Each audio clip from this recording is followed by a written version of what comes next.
안녕하세요. 김유갑의 경제부동산입니다. 더 좋은 방송을 하도록 구독, 좋아요, 댓글 알림 부탁드립니다. 방금 6222조 은행 파산 터졌다. 여기 은행은 돈 못 찾는다.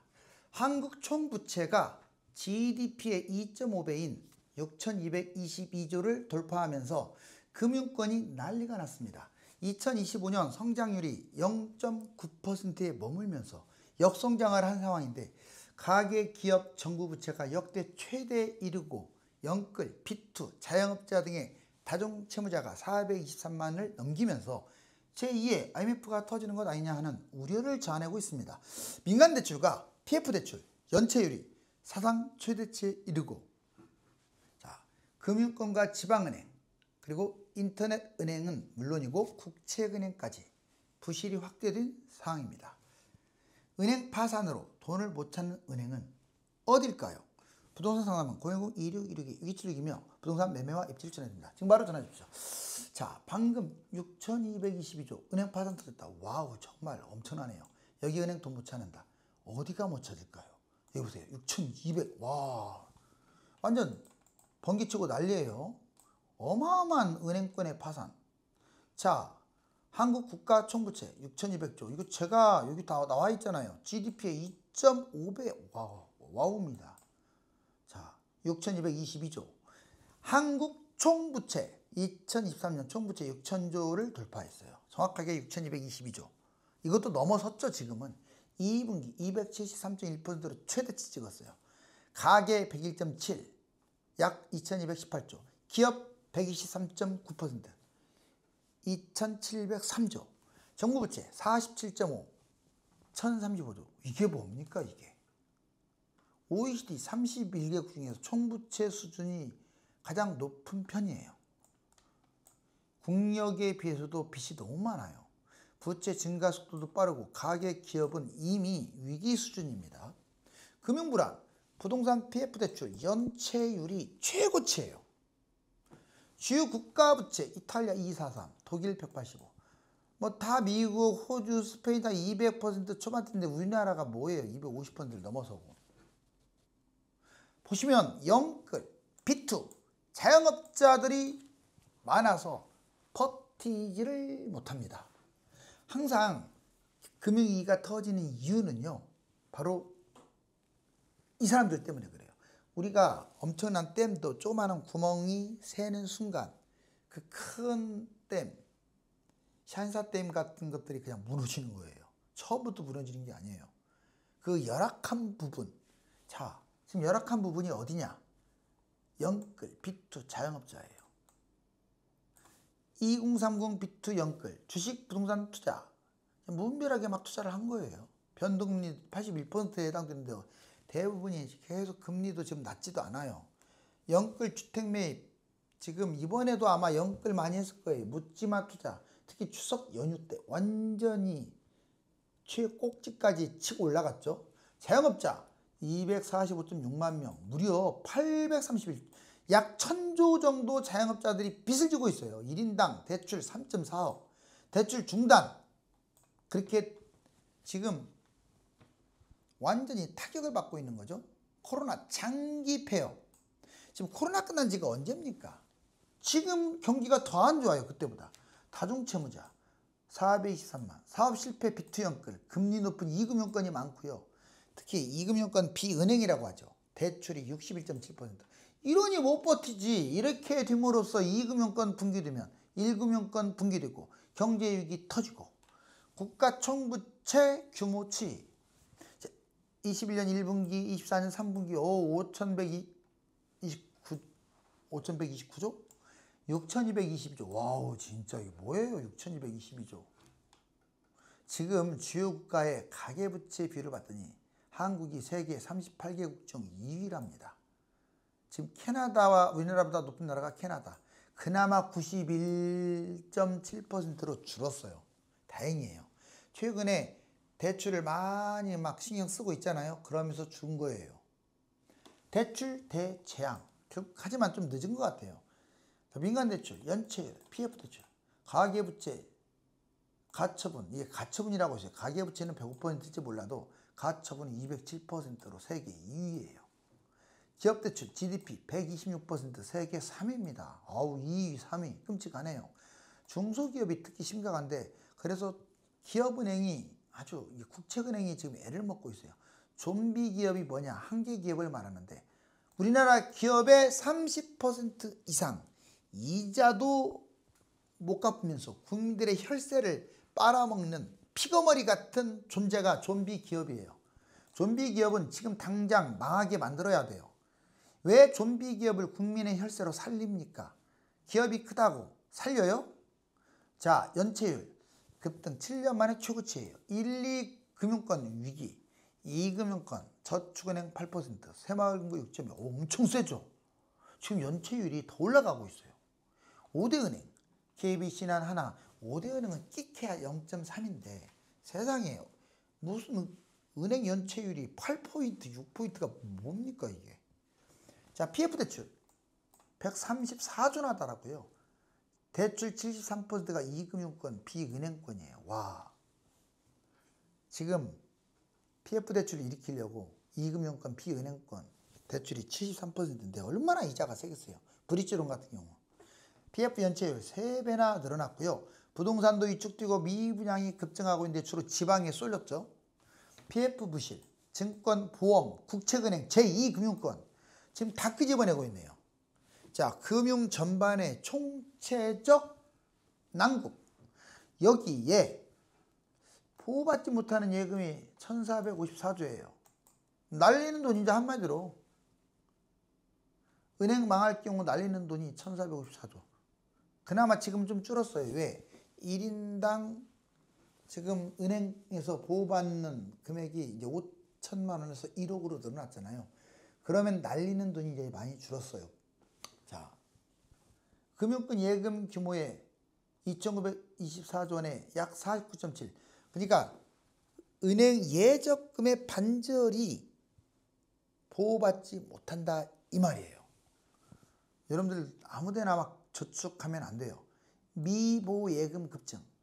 자, 미보호 예금 10년세 762조 금융 피해 보고 있죠. 세금만 걷어가는 집단 잊지 마세요. 정부, 국회, 은행은 세금에 환장한 집단이고 이자에 환장한 집단입니다. 국가별 보호한도 한국 1억으로 상향했죠. 자, 은행별 차등 적용. 지금 은행별로 보호한도 1억으로 줬는데 다행히 머니무브 리스크는 발생하지 않았어요. 이금융권이 너무 이렇게 1억씩 이렇게 보호하다 보면 돈 쏠림이 그쪽으로 일어나서 문제가 발생하는 거 아니냐라고 했지만 다행히 1금융권은 저축은행, 상호금융과 차별을 이루고 있습니다. 자, 이제 은행 부도 위기, 자영업 대출 1064조. 와, 자영업. 연체율이 18조 원으로 역대 최대. 그래서 우리는 자영업 파산, 중소기업 파산, 대기업 파산으로 한번 구분을 해봤어요. 대출 1064조입니다. 자영업. 연체율이 18.1조고요. 다중채무자가 71%. 취약계층 채무조정 연장 상환도 못해요. 5주 가면 한국자산공사가 추심도 유보하고 연체이자도 면제까지 해줄까요? 중소기업도 대출이 총 1,000조 원이에요. 와우. 자영업 1064, 중소기업 1,000조, 은행 부실. 문 닫는 중소기업. 올해 파산 신청 1,745곳. 중소기업에 1,745곳이 문 닫았대요.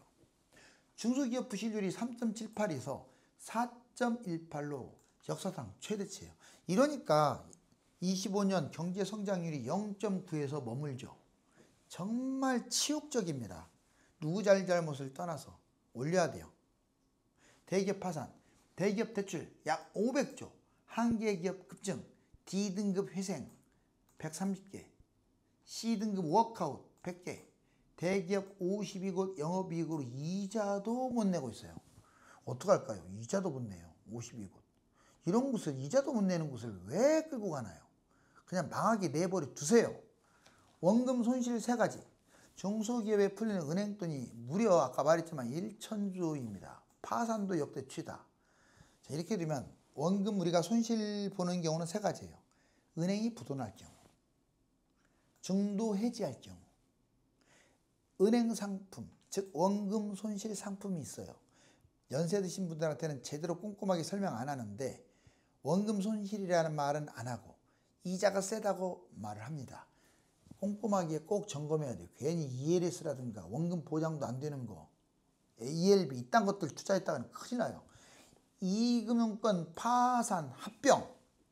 이금융권이 솔직히 지금은 부도가 나도 여러분들 돈 다 받아요. 왜? 경제위기가 아니니까. 그런데 만약 경제위기가 터지거나 은행 전체가 뱅크런에 터져버리면 무슨 보호를 받아요? 최대 1억밖에 더 받겠습니까? 금융권, 이금융권에 연달아 경고장을 내린 이유도 이거예요. 자, 건전성 적극 관리하자.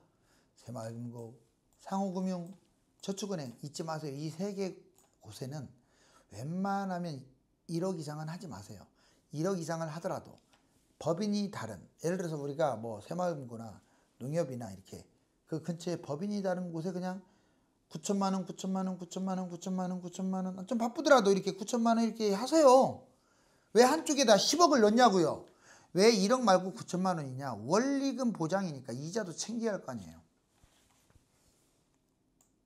적자 조합이 431곳, 상반기 적자 1조 2019억이 와, 세상에 1288개 중에서 적자가 431곳이래요. 그 절반이 새마을금고하고 상호금융에 집중됐어요. 상호금융 2208곳입니다. 강력한 구조조정. 연체율이 3, 4%로 새마을금고하고 다를 바 없어요.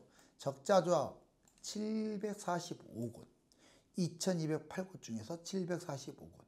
22년보다 무려 10배 늘었고 신협이 15곳으로 제일 험악해요. 그런데 신협에다가 친하다고 10억 배팅해요? 왜요? 9천만 원만 하고 빠지세요. 자, 당장 뛰어가란 얘기는 아니에요. 만기 채우면 그냥 옮기시라고요. 저축은행 79곳 중 10곳이 적기 시정 조치. 연체율 8.36. 내막을 따지면 저축은행이 최악이죠. 보세요.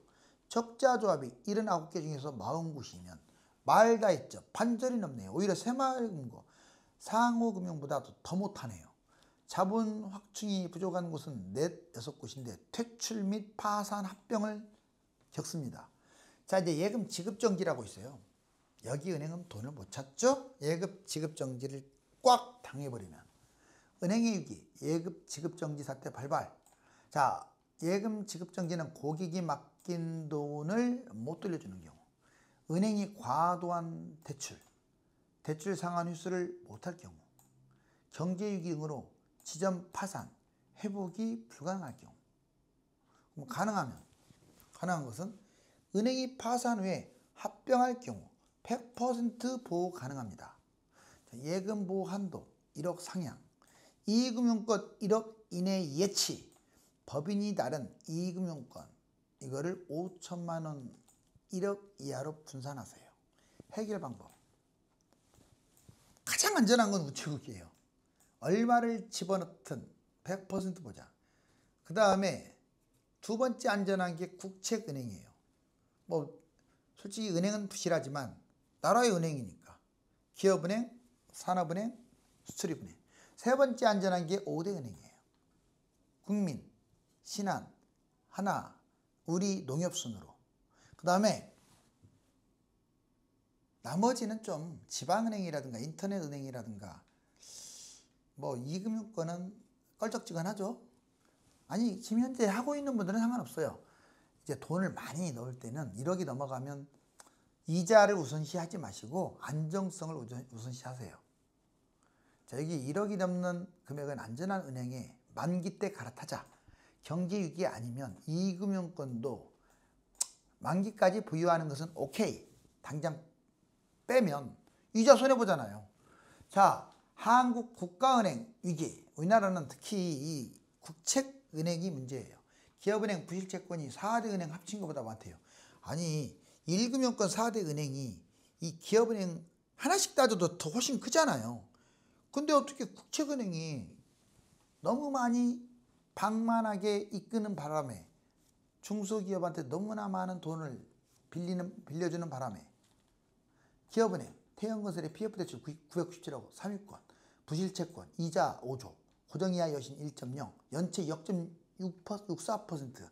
지금 벌써 1금융권보다 2배 이상이죠. 개인사업 3,746억, 소상공인은 76조, 이자 잔액만 매 1조씩 나가고 있어요. 수출입은행 5년치 금융대기업 한 곳이었는데, 한 개 기업이 한 곳이었는데 42곳으로 42배나 성장을 해버렸어요. 와, 이거 뭡니까? 한 개 기업이 이렇게 늘어났어요. 4,200% 증가네요.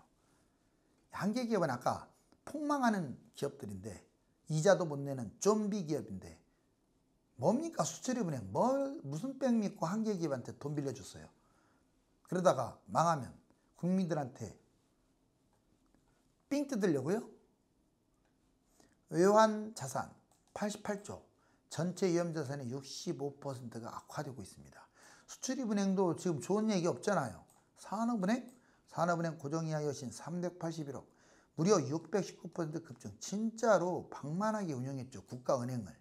산업은행 연체액 379억, 824%로 폭증. 부동산 PF대출 손실, 워크아웃 확대 시 위험. 저는 여기 진짜 국가가 국책은행을 개인을 상대로 제발 세무조사 하지 말고요. 저런 데 하세요. 저런 데. 썩어 빠진. 자, 은행이 휘청거리고 있네요. 6,222조 휘청거리고 있는데, 여러분들 피해가 없었으면 좋겠네요. 빚을 줄이지 않으면 더 이상 은행이 버틸 수 없으며, 가계와 기업이 붕괴되는 순간 금융위기가 동시에 터집니다. 감사합니다.